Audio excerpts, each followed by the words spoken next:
জীবনে ঠকলে হয়তো বিশ্বাসটুকু নষ্ট হয়ে যায়, কিন্তু শেখা যায় অনেক কিছু। সমস্যা এলে কখনো এড়িয়ে যাবেন না, মুখোমুখি রুখে দাঁড়াবেন। মনে রাখবেন, সমস্যাহীন জয়ে কোনো আনন্দ নেই, আর সব সমস্যার সমাধান আছে। আগে নিজের পায়ে দাঁড়াও, তারপর সকল জাতির কাছ থেকে শিক্ষা গ্রহণ করো।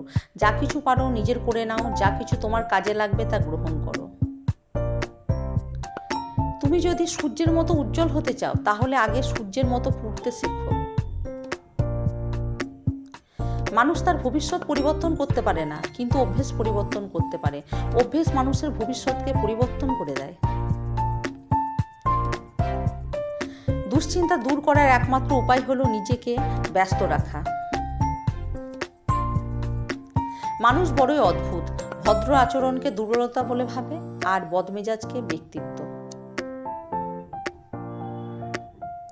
জীবনে যদি বারবার পড়ে যান, তবে পথটাকে বদলান, স্বপ্নটাকে নয়। কারণ গাছ তার পাতা বদলায়, জায়গা নয়।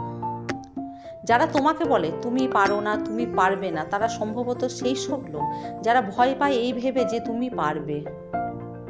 কেউ যদি অবহেলা করে, দোষ তার নয়, দোষ নিজের, কারণ তুমি তার কাছ থেকে খুব বেশি আশা করে ফেলেছিলে। তারুণ্যের জয় তখনই হবে যখন তরুণরা নতুন চিন্তা করবে, নতুন কিছু ভাববে, অসম্ভবকে সম্ভব করবে।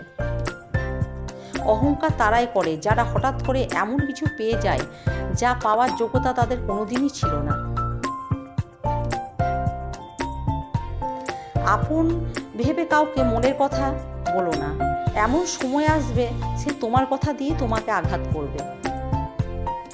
প্রতিদিন সকালবেলায় এই 3টি কথা বলবে, আমি সেরা, আমি নিশ্চয়ই পারবো, সৃষ্টিকর্তা সর্বদা আমার পাশে আছেন। আজকের এই দিনটি